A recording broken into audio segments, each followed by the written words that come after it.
Bonjour à tous et bienvenue dans Va Vie et Entreprends, le podcast qui met en avant des parcours très intéressants et très inspirants, comme celui de Bertrand aujourd'hui. Merci Bertrand d'être là. Merci à toi, Elodie.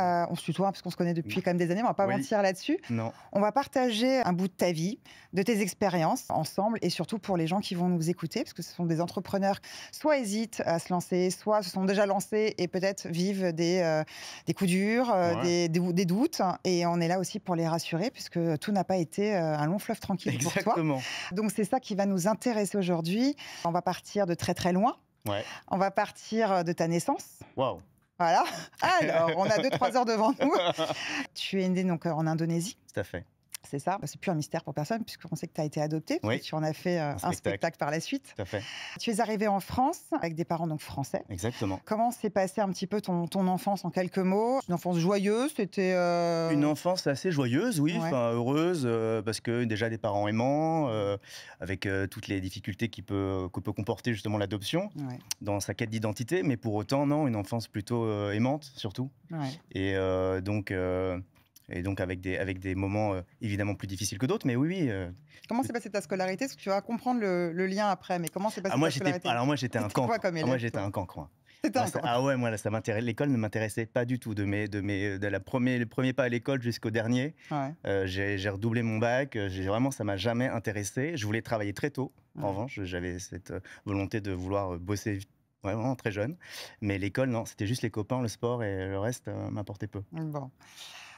Pour te présenter quand même aujourd'hui, tu es un homme de 42 ans, mais qui a créé un truc de fou en 2015, Ouais, c'est ça? exactement. Welcome to the Jungle. On Ouais. va revenir évidemment sur la création de cette boîte, parce que c'est ça qui nous intéresse. Comment tu es arrivé à cette idée et Ouais. comment tu en as fait un truc absolument énorme. Ouais, Welcome to the Jungle, c'est une association avec Jérémy Cléda, tout à fait. c'est ça? Ouais. Vous étiez amis? On était très très bons copains, pas encore amis à cette époque. Ouais. On s'adorait, on s'aimait beaucoup déjà. On avait une envie féroce de travailler ensemble, mais on était très très très très liés, mais copains. Voilà, on n'était pas encore amis.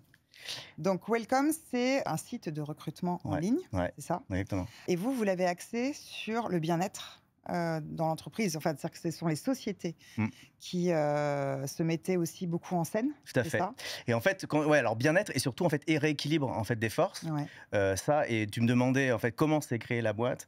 ouais. En fait, initialement, et là c'est là que les entrepreneurs peut-être vont se reconnaître dans tout ce process du début et l'origine en général d'un projet. Avec Jérémy, on avait une envie assez commune de bosser ensemble. Voilà. Ouais. Pour des raisons que c'est un peu comme en amour et en amitié, ça ne s'explique pas trop. Et là, on s'est dit, on s'est un peu laissé porter. On avait eu des tonnes de conversations tous les deux, puis on s'est rendu compte qu'on se nourrissait l'un l'autre de par nos caractères, nos histoires, nos précédents professionnels. Donc on s'est dit, voilà, on va essayer de construire quelque chose ensemble avec l'exigence qu'on avait tout de suite, et ça c'est venu surtout de Jérémy, c'était de dire si on construit une boîte, À notre image. on la crée à notre image et surtout on réinvente une expérience.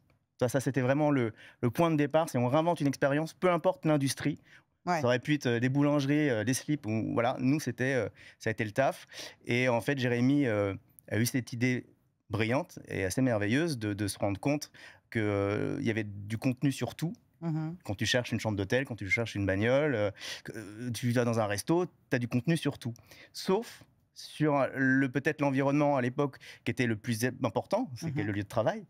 Et l'environnement de travail. Et force est de constater aussi, malheureusement, que, sur les sites de carrière dans les entreprises, on avait souvent tu connais, cette photo Getty Images, Ouais. un peu obsolète, avec un mec et une nana qui monte l'ordinateur en souriant avec les dents blanches, ou des sites d'emploi avec des multitudes d'emplois et de jobs, et C'est ça, où tu sais même plus où regarder. tu coches en fait, et tu as des trucs, c'est même pas, voilà, sans avoir jamais de réponse. Donc on s'est dit, si c'est ça, en fait, la promesse aux candidats et aux étudiants du taf, c'est l'enfer, quoi. Et on s'est dit, on va inverser la tendance. C'est plus du tout les mecs qui vont se vendre, on va demander aux entreprises de se vendre et de te montrer comme elles sont. Et du coup, ça fitera ou pas. Mais tu te diras, moi, est-ce que j'ai envie de bosser avec Elodie Morgan parce que le studio il ressemble à ça, parce qu'elle me parle de son boulot, est-ce que j'ai envie de la rejoindre, etc. Donc c'est ce qu'on s'est dit. On s'est dit, on va rééquilibrer tout simplement les forces et intégrer, Et comme ça a tu marché dis. tout de suite quand vous êtes allé voir les sociétés? Non, jamais. Alors, oui, alors tu sais, Est-ce qu'ils étaient réceptifs à ça? tu connais quand on parle à tes premiers copains, tout le monde. Alors, il y avait avait deux typologies. Les copains qui comprenaient rien au pitch. Et avec le recul, je comprends complètement qu'ils comprenaient rien. Et t'as l'autre typologie qui dit, c'est génial. Moi, j'ai une entreprise, le jour où tu lances ta boîte, tu viens avec ton appareil photo, tu fais les trucs. Bon. Et tu te rends assez vite compte que quand tu montes ta boîte et que tu rappelles les gens en disant hey, tu m'avais dit que, il n'y a plus personne qui décroche. Donc tu te retrouves un peu comme un con. Et en fait, non, on a galéré de ouf. On a galéré de ouf parce qu'en fait, pendant 2 ans, on faisait 0 de chiffre d'affaires. On a été avec pauvre PowerPoint. Moi, je faisais du tap-tap dans les boîtes au forcing pour aller avec mon appareil photo, aller photographier des collaborateurs et des entreprises pour montrer la boîte justement de l'intérieur. Mais j'y allais avec des rames et tous les matins, je me faisais 3-4 boîtes et je me souviens même, il y avait une rue dans laquelle je m'étais dit, tiens, cette rue-là, je vais la faire et je fais ce qu'il y a beaucoup de startups. Et bonjour, je m'appelle Bertrand, j'ai un petit site d'internet, etc. Et, voilà. Donc, et pendant 2 ans, alors, concrètement, explique-moi comment tu tiens financièrement si jamais ça ne marche pas. Ouais. Que vous aviez quand même les reins solides à la base pour tenir. Vous vous étiez fixé un temps. Il y a un truc qui s'appelle le chômage. Ok, voilà. Ah, ouais, alors, clairement, nous on s'était dit on va mettre en œuvre notre chômage et se servir de cette chance qu'on peut avoir avec le chômage en France pour se dire si derrière on crée de l'emploi. Bien sûr. Pour le coup, on l'a bouclé, quoi. Tu vois, mais après, en fait, on avait. En plus, l'avantage d'avoir le chômage, c'est qu'il y a une deadline. Nous, on s'était dit, faut savoir lâcher la rampe à un moment. On avait dit 6 mois, on a tenu 2 ans. C'est ça. On s'était donné 2 jours, mais non, c'était dur au début. C'était très très dur au début, évidemment. En fait, t'es découragé très vite parce que t'étais plein d'entrain, etc. En 2 ans, comment tu fais Est-ce que tu te dis, est-ce que j'ai toujours une bonne idée ou est-ce que je me plante complet? Non, alors nous, ça avait cette chance de se dire, on a la bonne idée, c'est sûr. Est-ce que par contre, le sujet, c'est toujours le momentum. Est-ce qu'on arrive trop tôt? Est-ce qu'on arrive la France n'était pas prête. Tu vois, la France, les gens n'étaient pas prêts, simplement. Voilà. Et c'est ça le truc, c'est que tu dis, est-ce que j'arrive pas beaucoup trop tôt dans l'histoire? Est-ce que je suis la bonne personne aussi pour ce message-là, pour lancer cette boîte, etc. Donc en fait, voilà, ça a été long et puis à force de se battre, c'est 1 boîte, 2 boîtes, 3 boîtes et puis tu connais, enfin il y a une inertie. Comme dans le business, ce qu'on dit toujours, le plus dur c'est le 0 à 1, c'est pas le 1 à 10. Donc le pivot à un moment c'est fait et puis on a accéléré et puis un jour il y a une grosse boîte qui t'appelle et qui dit nous on aimerait bien venir. Et puis ça a commencé comme ça. Et il était temps qu'elle arrive. Voilà. Donc, on était à la fin de la deadline. Sans déconner, il nous restait 1 mois et demi. Ah oui. Tu vois, donc non mais là tu vois, avec le temps, je me suis dit ça tient à rien, quoi. Et vous aviez des bureaux tout de suite? Vous avez commencé petit? On était dans un incubateur. Au début, on était hébergés chez des copains qui avaient une boîte. Donc, c'était c'était sympa. Puis après, on est parti dans un incubateur. Donc là, c'était glauque parce que pareil, quand je te disais qu'au début, tu es enthousiaste. Puis à la fin, quand ça marche pas, tu te retrouves dans ton incubateur. Les mondes avaient 30 ans. Tu vois, mais les mecs en incubateur, leur moyenne d'âge, c'est 22 ans, 23 ans. Donc on se retrouvait avec des mecs qui n'avaient pas d'enfants. Nous, on avait déjà des enfants. Enfin, on ne se sentait pas du tout en connexion avec le délire. On n'avait pas d'oseille. On se dit, mais putain, est-ce que c'est vraiment ça l'histoire? À 30 piges, de vivre ça, tous tes copains, eux, ils sont en train d'accélérer sévère dans leur taf et tout. Toi, tu n'as pas les moyens d'aller au resto le soir. Ça, c'est un peu compliqué. Et puis te retrouver dans ton bureau un peu merdique, tu vois. Et tu faisais quoi juste avant ça, en fait? T'avais quoi comme... Moi, j'avais une boîte de prod. D'accord. Qui vivait bien? Ça marchait bien, mais je me faisais chier. Tu vois. D'accord. Voilà, donc... tu t'es dit, je tente. Je tente, Et en fait, voilà, j'étais en quête de sens, de travailler avec Jérémy, voilà. Donc, c'était un choix assez facile à faire, mais après, à vivre, au tout début, c'est vrai que c'était ardos, Quelles étaient tes premières expériences, toi, dans des sociétés, ton vécu? Est-ce que c'est justement parce que tu as vécu des choses aussi un petit peu difficiles, pas que sur le recrutement, mais sur le bien vivre dans une société? Est-ce que ça, c'est des choses que tu as vécues, que tu as mal vécues, et c'est pour ça qu'au-delà que tu t'es ennuyé un petit peu dans la prod, est-ce que c'est des choses que tu n'avais pas envie tu voulais vraiment te créer ton écosystème à toi et le faire vivre aux autres? Moi, ce que je te disais au tout début, moi, j'ai toujours déjà voulu travailler très tôt. Et moi, si tu m'avais dit à 13-14 ans, t'arrêtes de bosser, enfin t'arrêtes d'aller à l'école et que tu vas bosser, etc. Je me suis dit, voilà, peut-être que j'aurais été plus heureux en Asie, du coup, mais c'était assez clair dans ma tête, tu vois. J'ai passé de vanne sur coupe au montage, mais en tout cas, je me suis permis de la dire. Et pour autant, moi, à 19 ans, j'ai monté ma première boîte. D'accord, donc entrepreneur dans l'âme depuis toujours. À 19 ans, j'ai monté une boîte de lavage. D'accord. Voilà, de quoi, lavage de voiture ou... Lavage de bagnole, D'accord. Et on allait astiquer des voitures. Et en fait, moi, j'étais à la pianiste aussi, compositeur en même temps. Et j'avais monté cette boîte parce que j'avais un parking de véhicules avec mon pote et qu'on s'était associé. Et on allait laver les bagnoles la journée dans leur parking. Et le soir, moi, j'allais enregistrer mes compositions. Et c'est comme ça que derrière, j'ai développé mes boîtes de prod. D'accord. Mais en fait, voilà. Et en fait, moi, j'ai fait des petits boulots gamin. Toi, j'étais quick à 16 ans, etc. pour gagner ma vie un petit peu. Ce que mes parents me donnaient un petit peu d'argent, mais c'était pas suffisant pour tu vois, me payer mes baskets, mes trucs. Donc, je travaillais au quick et tout ça. Et ça m'a dégoûté. Je me suis dit, mais jamais je veux taffer pour quelqu'un, machin. Donc en fait, j'ai toujours voulu. Alors je sais pas si ce postulat de départ est bon, de dire je veux être mon propre patron, parce que ça veut tout dire et rien dire. Mais il y avait quand même cette volonté, un ADN assez fort dans ma construction de vouloir. De gérer ton temps, de créer toi, exactement. De vouloir gérer mes projets, être assez libre. Et être libre, ça veut pas dire moins travailler. Non, au contraire. Au contraire. Voilà, l'entrepreneuriat, c'est plus mais de quitte travail. à en chier, tu vois. Mais pour toi. Mais pour moi, voilà. C'était assez vite acté, ouais. D'accord. Pour Welcome to the Jungle, donc début du succès. Tout le monde s'est un petit peu... tout le monde a fait la queue pour venir chez vous. Il y a eu une levée de fonds, c'est ça? Au bout de combien d'années? Alors évidemment, tu sais, au début, c'est 2 investisseurs qui misent sur toi, qui sont hyper sympas. C'est un peu vraiment love and family. Enfin, c'est vraiment de l'argent, un peu d'argent qu'on a eu. On a été chercher 60 000 € auprès de 2 investisseurs au tout début qui croyaient en nous. Je ne savais pas d'ailleurs comment ils ont fait pour croire en nous. Franchement, non, mais sans déconner, on les voyait tous les mois pendant 2 ans et on faisait 0 €. Et à chaque fois, on faisait l'update, tu vois, tous les mois. On leur dit voilà, on en est, voilà comment on grossit. Et les mecs étaient chauds, ils étaient enthousiastes. Quand j'y repense, je me dis mais c'est hallucinant. Donc franchement, quel kiff, tu vois, aussi parfois on est accompagné, il y a sur notre passage, c'est des gens évidemment que je connaissais pas. Ça, c'est un truc qu'il faut savoir quand on investit entrepreneur, les 99,9% des gens qui vont vous accompagner, qui vont être bienveillants à vos côtés, c'est des gens évidemment que vous ne connaissez pas avant de monter votre boîte. C'est pas vos 4 potes, c'est pas la famille, c'est pas ça. Là, je grossis le trait. Tu as complètement raison je pense que je pense que plein d'entrepreneurs diraient la même chose. Et en tout cas, nous, ça a été ça. Et on a commencé comme ça, très, très modestement. Et puis, on a fait une première petite levée qui était, je crois, de 200 ou 300 000 €. Et puis après, après, c'était une série A. Tout de suite, tu rentres 3 millions. Après, comment tu te sens, toi, à ce moment-là?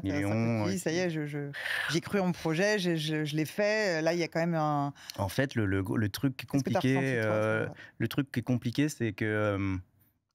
tu réalises pas. Tu réalises pas parce que tu es tout le temps dans la merde. À quel niveau? Parce qu'en fait, si tu veux, tu as l'impression, au tout début, moi j'ai les 5 premières années, de tout le temps la tête sous l'eau. Parce que faut tout le temps anticiper. Donc en fait, quand tu gagnes 1 €, tu dois en dépenser 10 parce que c'est ça la croissance, parce qu'il faut embaucher. Et donc en fait, l'argent, même si ça aurait pu être le double, en fait, tu n'as pas l'impression d'en profiter parce que tu te dis, en fait, donc ça veut dire qu'il faut se projeter dans 1 an, donc prendre déjà des bureaux. Tu vois, il y a beaucoup d'investissements dans ce que... Enfin, ça s'arrête jamais. Donc en fait, tu as toujours l'impression de vivre au-dessus de tes moyens, malgré les sommes qui se paraissent astronomiques. Donc en fait, la croissance, tu la génères que par évidemment le recrutement que tu fais. Vous étiez nombreux? Comment ça s'est passé au niveau un peu de... Ouais, on a tout de suite été assez nombreux. On a été, tu vois, au bout de 2 ans, on était déjà une 50aine. Enfin, moi, je trouve ça déjà beaucoup. Et puis après, c'est les recrutements d'année en année, c'est exponentiel. Donc 50, à chaque fois, tu doubles globalement. Et voilà, donc on a été, aujourd'hui, c'est 600 personnes. Mais, 600 mais au début, c'était... au début, c'était vous deux, quoi. C'était nous deux, quoi. Ouais, non, mais en fait, tu vois rien, tu comprends rien, en fait. Et, honnêtement, t'as pas le temps. C'est une fusée. Je pense que c'est aussi le monde dans lequel on vit. Toi, moi, quand j'en parle à des entrepreneurs qui ont 70 des poussières, les mecs, ils hallucinent. Sur le mot levée de fonds, déjà, eux, ils disent, bah non, pour nous, un chiffre d'affaires, c'est un chiffre d'affaires. Une boîte, elle a de la valeur que par rapport à son chiffre, pas par rapport à une marque, pas par rapport à une licence, pas par rapport à une boîte, un outil tech, ce qui est notre cas aussi. Et donc en fait, la valeur parfois des centaines de millions d'euros que parfois peuvent valoir des boîtes, ces mecs-là, ces entrepreneurs-là ne comprennent pas. Et je peux comprendre d'ailleurs. Et le monde va beaucoup plus vite qu'avant. La concurrence, elle est féroce, donc il faut créer des barrières à l'entrée, il faut recruter plus vite que tout le monde. C'est pour ça, d'où les levées de fonds. Donc voilà, donc tout se passe, c'est une usine à gaz qu'il faut créer tout de suite. Et parce qu'on savait qu'on avait une bonne idée, mais qu'on pouvait évidemment nous la prendre. Donc, et au niveau de ton association avec Jérémy, vous étiez très complémentaires. quelle était toi ta casquette? Ouais. Toi, quelle était la sienne? Est-ce que toi, tu étais plus justement dans l'image, les idées, création, parce qu'on va y venir aussi, et lui, Jérém, peut-être un petit peu plus dans les Jérémy dans les chiffres. Ouais, en fait, c'est quoi? assez caricatural, mais en fait, Oui. si je te donne un peu la typologie de Jérém, c'est quelqu'un de brillant, visionnaire et un homme de chiffres. Voilà, je pense que qui laisse pas trop la place au doute. C'est qu'il est comme il est très visionnaire et qu'il sait exactement ce qu'il veut, ça avance. Moi, j'étais assez au service de ses idées. C'est-à-dire que la vision qu'il avait de Welcome, c'était moi, il fallait que je trouve toute l'originalité du contenu qu'on allait proposer, toute la marque qu'on allait déployer, qui se voulait différente de tout ce qui se faisait avant, et puis créer un truc un peu, le nom pour le coup c'est moi qui l'ai trouvé. Mais pourquoi c'était ça fait référence à quoi? En fait, j'ai un jour, c'est une phrase, je me la suis dite, je me suis dit, putain, le monde de l'entreprise, de l'emploi, c'est la jungle. Et j'ai dit, j'ai voulu jouer la carte de la sincérité avec la boîte et de pas justement prendre le contre-pied de dire, nous, on va vous sauver. Non, on n'est pas là pour vous sauver, on va vous aider en revanche. Donc voilà, oui, c'est la jungle. On vous donne les outils pour survivre dans la jungle. Mais on va vous donner les outils. Voilà. Et donc, on a joué cette carte-là. Au début, je t'avoue qu'il y avait pas mal de clients qui se disaient mais c'est con, ils sont complètement fous de s'appeler comme ça, c'est des tarés, voilà. En plus, tu vois, moi je suis tatoué, machin, avec ma gueule et tout ça, le monde dans l'emploi, les gars, tu vois, Capgemini, ils ont tous, tu vois, costard cravate et tout, j'arrivais, ils disent c'est quoi, c'est branque quoi. On t'appelle Welcome to the Jungle. En fait, soit t'es très bon, et ça m'a appris aussi ça, soit t'arrives comme ça et t'es très bon, et donc du coup les gens s'en souviennent, soit t'es un branque. Donc ils en a au moins, quand t'es habillé comme moi et que dans ce monde-là, au moins, tu avais l'exigence d'être. Tu surprends ou alors t'es. T'es la risée de service parce que tu te dis, voilà, t'as la pauvre caricature du mec qui a essayé, quoi. Et donc, on s'est dit, non, on n'a pas à se justifier, on n'a pas à s'excuser d'être là. Et donc, on a voulu être qui on était et on n'a jamais essayé d'être autre chose. Et ça, voilà. Et d'un point de vue des chercheurs d'emploi, c'était quoi comme retour que tu avais? C'est-à-dire qu'ils étaient vraiment surpris. Ils étaient. Ouais, ça a été un peu il y a eu un effet un peu bombe quand même dans le monde, dans le monde. Voilà, en plus avec le média qu'on a créé, donc vraiment on a montré d'un côté les boîtes et de l'autre côté on a vraiment créé petit à petit du contenu qu'on a voulu hyper sérieux, hyper quali. Et ça a été tout de suite, on a été un peu le meilleur pote de celui qui cherche du taf, ou celui qui simplement, pas que celui qui cherche du taf, celui qui fait simplement de la veille, parce qu'il n'y a pas que des gens qui cherchent. Il y a des gens aussi, je dis, ah bah tiens, je vais me renseigner, tiens, il y a des sujets. Donc voilà, on a été, si je caricature un peu au début, on a été un peu le Combini du taf, quoi.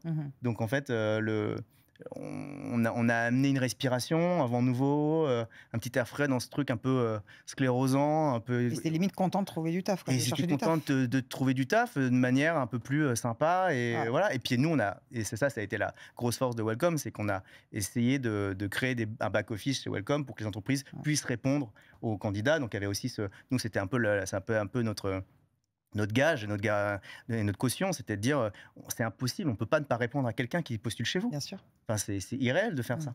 Vous voyez ça comme une chance. Quand les gens viennent et vous tapent chez vous en disant je veux bien travailler chez vous, mais vous leur répondez pas, je trouve ça irréel. Et donc, nous, c'était un peu notre.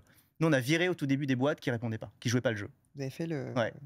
Et parce qu'on pouvait, on checkait, est-ce que les mecs qui venaient juste choper des 3 gars comme ça et qui répondaient pas, non, nous, ça, on jouait pas le jeu. On les a virés. Et voilà, donc on a bien fait. On a bien fait.